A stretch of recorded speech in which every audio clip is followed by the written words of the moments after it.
Kaso, Miss Mandem, and I say me away. Just a show be, and a friend she okay. Near the bar a few son. Ye mofra, ye janum, our one son. Yet it's one in and she is she and ye. Tinia, a Johnny and na, a bayo fear no, and Mofrano shia. Mantem one ya a candy four, impending for a woman tem a braboni suom bedadino. In Chilimano, a shia, Nina is she and ye. Last week in a cannon in our but in idea, ye can't Christ disciples, Yesu a shia for. Okay. See, Yesu a shia for no. Ye were or more Jesus Judas Iscariot. Okay. Na okay Yesu. By edu baby no Yesu man. Yeah. Nankai mi de mi hu ne so mu nyina Yesu afo mu di Yesu ati na ye de na ono na dwen ti mi koye sa. Okay. Because Yesu no ene pankwa no be ye wo wiase ana asase so. Yeah. Ana yesi edi na chi. But ye na edi na chi na yesi edi na na mo so no. Yeah. Ye mu baako. Adwen entimi ankoye NCP.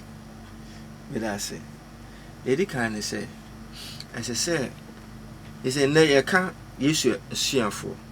Okay. As I say, Unipabia and specifically and especially a Christopher. Okay. A TSC say Nipa Sunu, and I say Nipa Ninano. Christopher, you go who do me. Okay. You go who do me. Ye wo. One a day Yesu achi. Any one a Yesu a shia for omo ni Yesu enante ankasa. And he said, we Christonia make us say, I know bisa who say, we one a edi Yesu achi bebre. Ye wo dom. Okay. And ye wo. Nipa kakra bi on wodi Yesu achi won Yesu nante ankasa ye the crowd and ye the disciples crowd on de ne omo hwehwe nyina nti ne ame bibosu pa cha na so de atoto won so wa brabo ho so Kristo ni ebra wo tie yen na wo hwe yen no se ubehu ohu a ye ka crowd na omo ye wona de bia no omo hwe bibia firi Yesu ho me yare nti no ba Yesu ho adwuma nti no ba Yesu ho aware nti no di Yesu achi sika nti no di Yesu achi so benya bebe de ne ti ato enko anti no di Yesu achi na tese ono de akoye emmoa no ope moa sa pepe anu nti anu no di Yesu achi so nyanya wi a wawie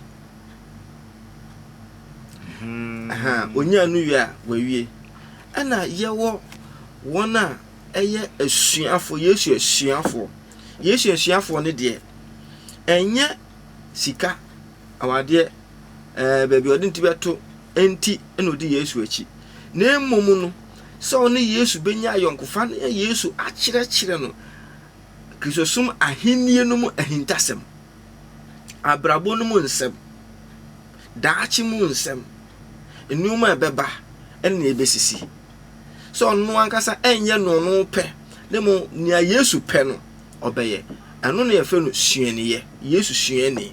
Okay. Nti ni amakan no wankasa no examine ho where is your stand ahina wugina sisia nti afi na eba be wuram mate sure ene papa fa ye wuram okay wuram pa yo ye wuram no esan se ye ka Yesu suafu nti pese ye kan ye de kan Mark asempa no se da Mark atwere maye no ti baako yimu a eye dunsia ekosi no aduo no so no so bebo anu akan amaya Mark chapter 1 verse 16 to 20 ana me amen kan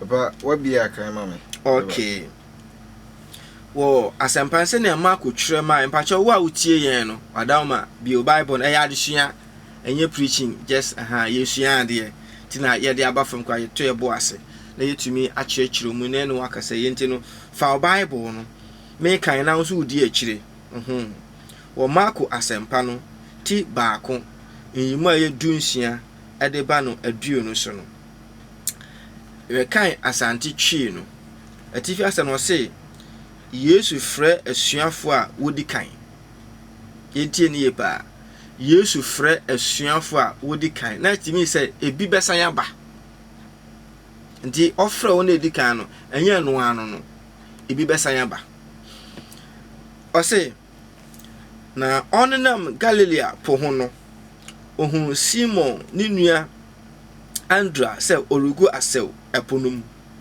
efisɛ na wɔyɛ apopofoɔ na Yesu se wɔn sɛ mommedi m'akyi na mɛma moayɛ nipa yifoɔ 18 na ntamara wogya wɔn asɛw no hɔ bedi n'akyi